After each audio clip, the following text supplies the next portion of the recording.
नमस्कार, स्वागत है आप सभी का डीडी न्यूज में। आपके साथ समाचार लेकर हाजिर हूं मैं संध्या शर्मा।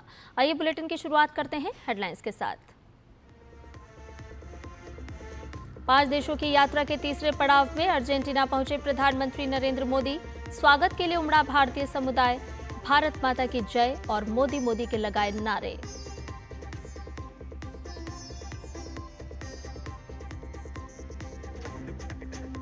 त्रिनिदाद और टोबैगो व भारत के बीच हुई प्रतिनिधिमंडल स्तरीय वार्ता। आपसी साझेदारी को और मजबूत करने पर हुई चर्चा। Order of the Republic of Trinidad Tobago से पीएम मोदी सम्मानित।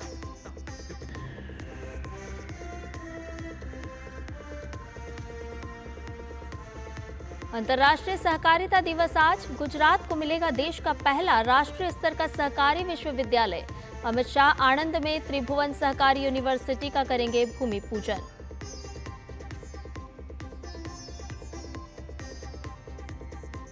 अमेरिकी राष्ट्रपति डोनाल्ड ट्रंप के दस्तखत के बाद वन बिग ब्यूटीफुल बिल बना कानून। कर में राहत और सरकारी खर्चों में होगी भारी कटौती।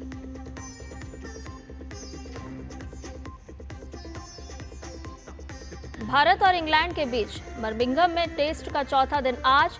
तीसरे दिन का खेल खत्म होने तक दूसरी पारी में भारत की इंग्लैंड पर 244 रन की बढ़त।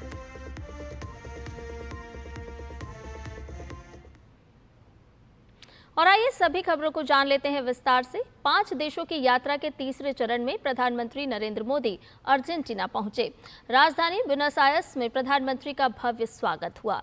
पीएम वहां के राष्ट्रपति के साथ द्विपक्षीय वार्ता करेंगे। दोनों देशों के बीच सहयोग बढ़ाने की दिशा में पीएम का ये दौरा बहुत महत्वपूर्ण है।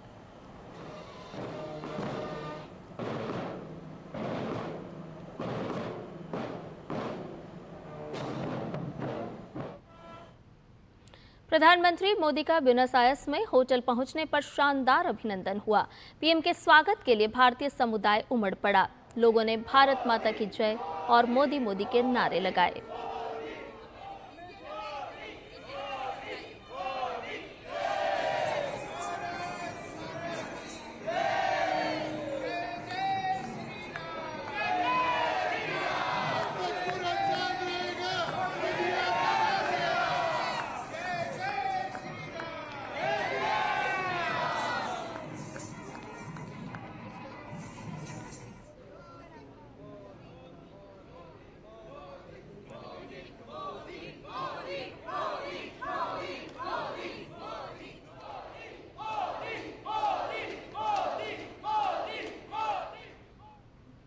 अर्जेंटीना में प्रेमा आयुर्वेद ट्रस्ट के निदेशक डॉक्टर जॉर्ज बेर्रा ने डीडी न्यूज से विशेष बातचीत में कहा कि लैटिन अमेरिका में आयुर्वेद को जबरदस्त मान्यता मिल रही है।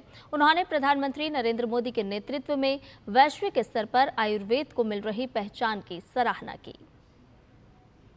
I'm going to India since the last 40 years, almost 40 years, and I have seen how the field of Ayurveda have changed after the creation of Ministry of Ayush under the leadership of Prime Minister Narendra Modi in 2014.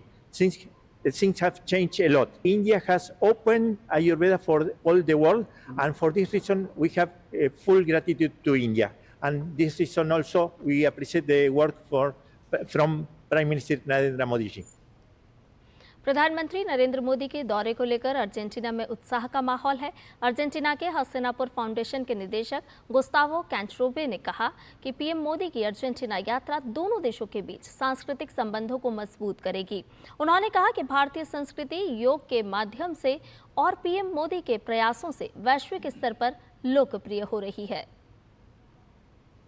India, with its philosophy, with its way of looking at life, with its medicine, Ayurveda medicine, yoga and meditation practices, are well integrated in Argentine culture. Our bonds will be stronger after Modi ji's visit. And whenever you go to India also, you see how Indian culture is now not only reduced to India, but spreading abroad. Modernity sometimes is a thread of these traditional values, and India has the way to keep its own tradition and be modern at the same time. So I think Modi ji is working towards that. प्रधानमंत्री नरेंद्र मोदी की Argentina यात्रा के दौरान football diplomacy पर भी focus रहेगा। भारत और Argentina को फुटबॉल कैसे जोड़ती है, इस पर देखिए हमारे संवाददाता अरुण शर्मा की एक खास रिपोर्ट। इस बात को हम सब जानते हैं कि भारत के कई राज्यों के अंदर फुटबॉल खेला भी जाता है और एक अलग सी दीवानगी भी है फुटबॉल को लेकर के। चाहे मध्य प्रदेश जैसे राज्य की बात करें तो वहां शहडोल में जो गांव है वहां पर आज भी मिनी ब्राजील के नाम से गांव को जाना जाता है, क्योंकि वहां पर हर घर में से कोई ना कोई ऐसा है जो कि फुटबॉल को खेलता है। और इस बात का जिक्र कई बार प्रधानमंत्री मोदी ने भी किया हुआ है। 2022 में जब अर्जेंटीना की टीम 2022 का जो फीफा वर्ल्ड कप जीती थी, तब प्रधानमंत्री मोदी कुछ चुनिंदा जो वर्ल्ड लीडर्स में थे जिन्होंने अर्जेंटीना को सबसे पहले बधाई दी थी वर्ल्ड कप जीतने की। इस बात को दर्शाता है कि जैसे भारत के लोग आज भी अर्जेंटीना को चीयर अप करते हैं जहां तक फुटबॉल की बात आती है। और साथ ही साथ जब लेक्स फ्रीडमैन के साथ में पॉडकास्ट हुआ था प्रधानमंत्री मोदी का, तो उन्होंने इस बात का भी जिक्र किया था कि कैसे उनके ऑल टाइम फेवरेट जो अर्जेंटीना के जो डिएगो मैराडोना है वो उनके ऑल टाइम फेवरेट हैं। ये भी इस बात को दर्शाता है कि प्रधानमंत्री नरेंद्र मोदी और फुटबॉल के प्रति उनका जो आकर्षण है वो काफी ज्यादा है। 2023 में भी जब जो अर्जेंटीना के तत्कालीन विदेश मंत्री जब भारत में आए थे तो उन्होंने भी प्रधानमंत्री नरेंद्र मोदी को अर्जेंटीना फुटबॉल टीम की ऑफिशियल टी शर्ट, जो मेसी टी शर्ट है, वो भी एक तरह से भेंट की थी। तो ये दिखाता है कि कैसे फुटबॉल जो है दोनों देशों को बांधता है। अब आलम यह है कि जो अर्जेंटीना है वो खो खो जैसे जो खेल हैं उसमें भी बढ़ चढ़ करके हिस्सा ले रही है। स्पोर्ट्स डिप्लोमेसी या फिर फुटबॉल डिप्लोमेसी दोनों देशों के जो रिश्ते हैं उनके संबंधों को एक नए आयाम तक ले जाएगी। कैमरा पर्सन विनय के साथ अरुण शर्मा, दूरदर्शन न्यूज, अर्जेंटीना। प्रधानमंत्री नरेंद्र मोदी अर्जेंटीना के दौरे पर हैं। राजधानी ब्यूनस आयर्स में बड़ी संख्या में मौजूद भारतीय प्रवासियों ने उत्साह के साथ पीएम मोदी का भव्य स्वागत किया। प्रवासियों ने पारंपरिक संगीत और नृत्य के माध्यम से भारतीय संस्कृति का प्रदर्शन भी किया। आइए देखते हैं ये खास रिपोर्ट। भारत को जानो, जो कि प्रधानमंत्री नरेंद्र मोदी ने जिसकी शुरुआत की थी, तो उसके जो विनर्स हैं, पार्टिसिपेंट्स हैं, वो यहाँ हमारे साथ में मौजूद हैं। Ma'am, you all are the participants and the winners of the Bharat को जानो contest. I would like to know from you that what is that unique thing about India that you like the most?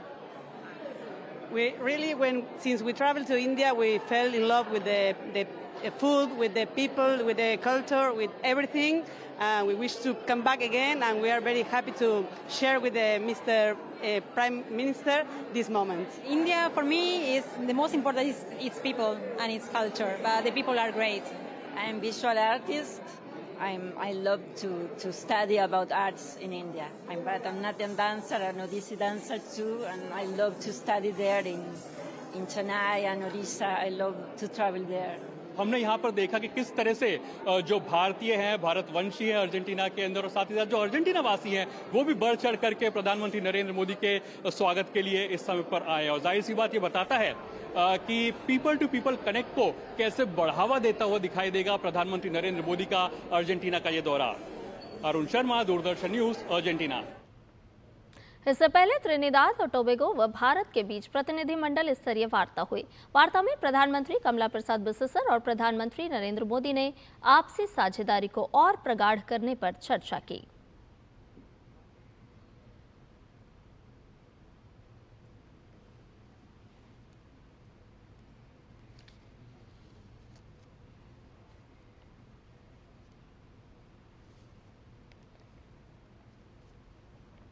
Trinidad और Tobago के दौरे पर प्रधानमंत्री नरेंद्र मोदी ने वहां की संसद को संबोधित किया। अपने संबोधन में पीएम मोदी ने कहा, भारत में लोकतंत्र सिर्फ राजनीतिक सिस्टम नहीं बल्कि ये जीवन जीने का एक तरीका है।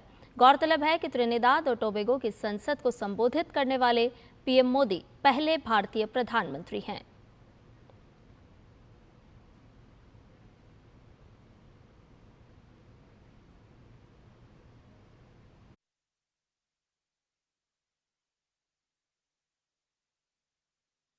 Both our nations rose from the shadows of colonial rule to write our own stories with courage as our ink and democracy as our pen. Today, both our nations stand as proud democracies and pillars of strength in the modern world. प्रधानमंत्री ने कहा कि वक्त महिला नेतृत्व विकास का है। भारतीय अर्थव्यवस्था समावेशी है और लोगों को केंद्र में रखकर नई ऊंचाई छू रही है। ऐसे में भारत महासागर के विजन के साथ ग्लोबल साउथ देशों के साथ साझेदारी कर विकास करने के लिए पूरी तरह से प्रतिबद्ध है। India's growth is inclusive and people-centric. We see our development also as a responsibility towards others, and our priority will always be the global south. In times of disaster, we have responded swiftly with aid, relief, and solidarity. Our development partnerships are demand-driven, respectful, and without conditions. Distinguished members, it is time for us to work together to give the Global South its rightful seat at the right table. आतंकवाद के खिलाफ Trinidad और Tobago के सहयोग और समर्थन के लिए प्रधानमंत्री नरेंद्र मोदी ने आभार जताया। Terrorism is the enemy of humanity. This very Red House has itself witnessed the wounds of terror and the loss of innocent blood. We must stand united to deny terrorism any shelter or space. We thank the people and the government of this country for standing with us in our fight against terrorism. Trinidad Tobago की प्रधानमंत्री कमला प्रसाद बिसेसर ने प्रधानमंत्री नरेंद्र मोदी के नेतृत्व की प्रशंसा की। उन्होंने कहा कि उनके नेतृत्व में भारत ने बेहतर विकास किया है। We had the distinct honor of conferring our country's highest national award, the Order of the Republic of Trinidad and Tobago. And Prime Minister Modi is recognized internationally as one of the world's most respected, most admired, visionary leaders who has transformed and redefined and repositioned his own country as a prominent and dominant global power.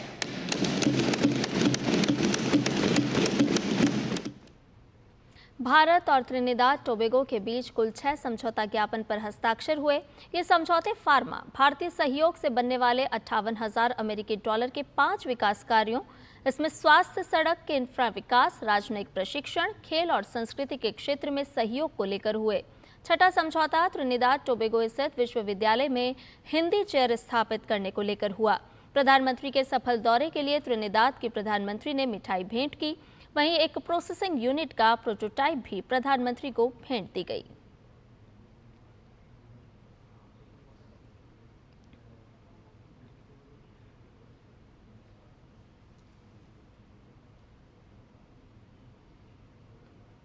Trinidad और Tobago के राष्ट्रपति कंगालू ने प्रधानमंत्री नरेंद्र मोदी को देश के सर्वोच्च राष्ट्रीय पुरस्कार order of Trinidad and Tobago से सम्मानित किया।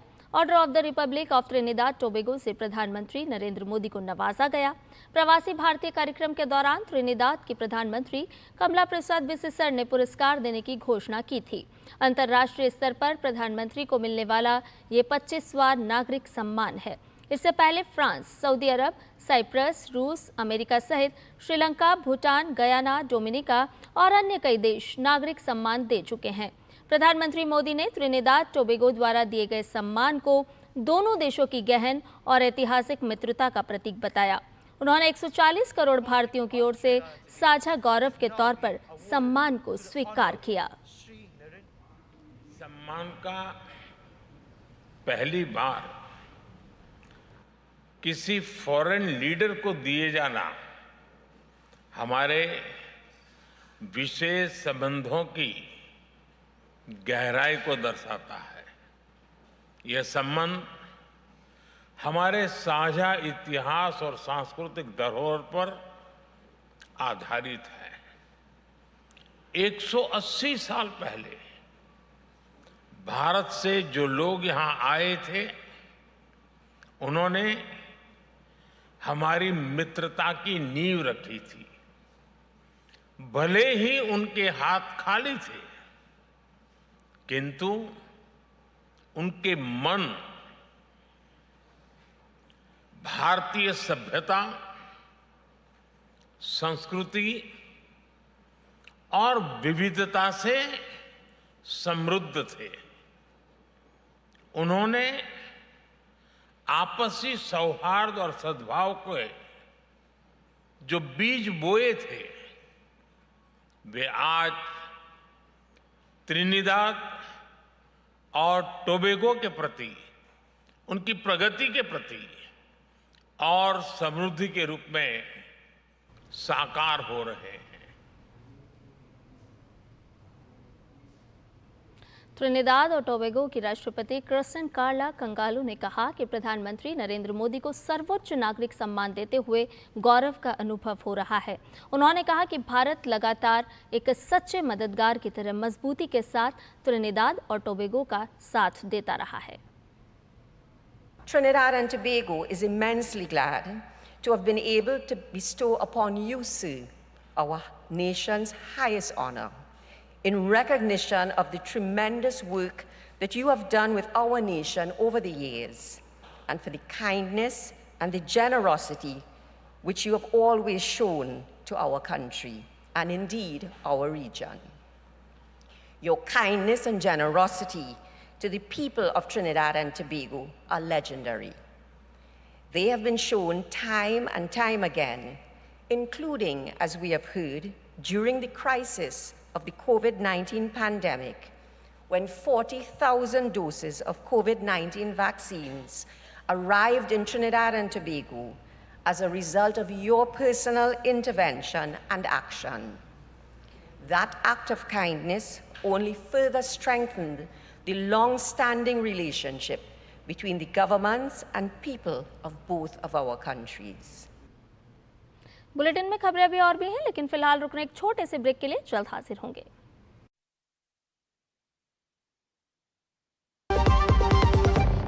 MDH बिरयानी मसाला, पारंपरिक बिरयानी का असली स्वाद। असली मसाले MDH।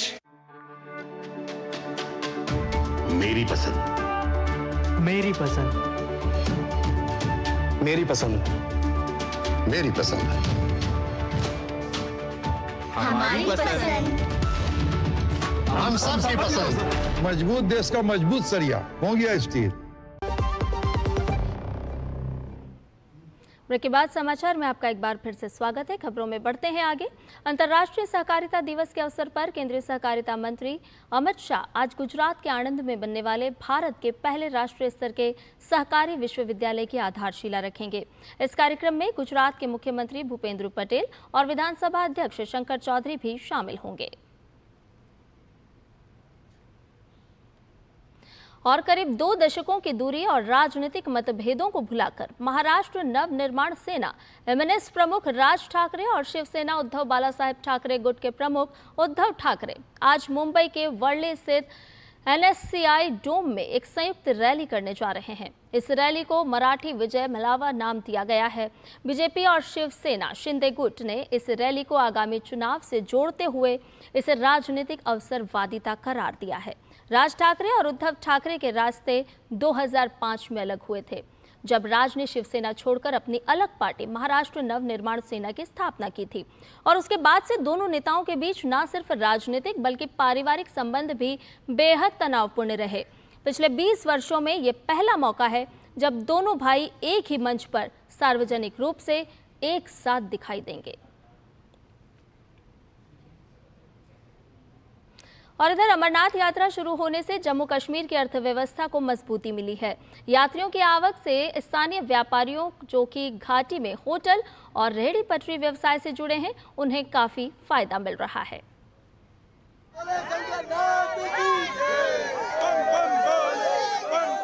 अमरनाथ यात्रा शुरू होने से प्रदेश की अर्थव्यवस्था को मजबूती मिली है। बाजार में रौनक है और सड़कों पर यात्रियों की चहल पहल। यात्रा से घाटी में पैसे का प्रवाह बढ़ा है, जिससे पर्यटन और होटल व्यवसाय से जुड़े धंधों की कमाई में वृद्धि दर्ज की गई है। यात्रा से जुड़े रेहड़ी, फड़ी, dry fruit, hotel, tour and travel, पिट्ठू, पालकी, डांडी आदि व्यवसायों की कमाई में भी उछाल से व्यापारी वर्ग खुश है।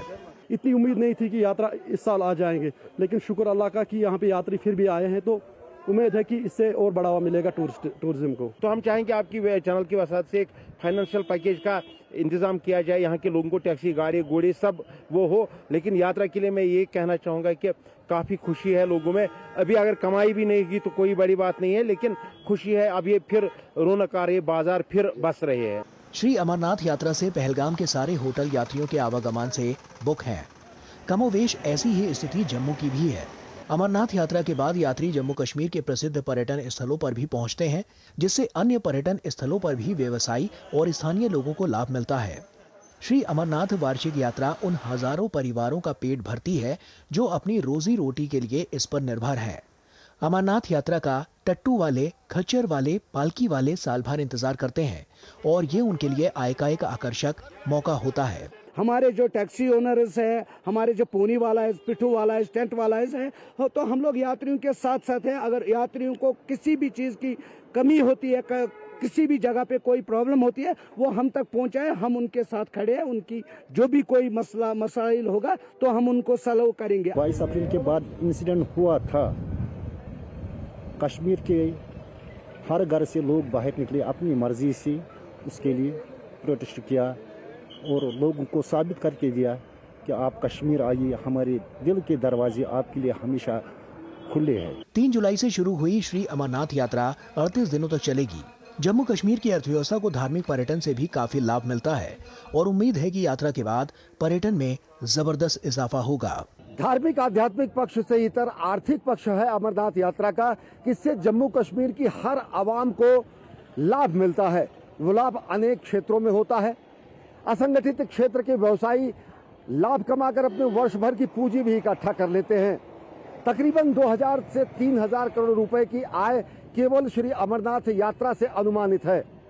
अमरनाथ यात्रा जब सकुशल शांतिपूर्वक संपन्न होगी तो निश्चित तौर से जम्मू कश्मीर की अर्थव्यवस्था की रीढ़ माने जाने वाली टूरिज्म इंडस्ट्री में जबरदस्त उछाल आएगा।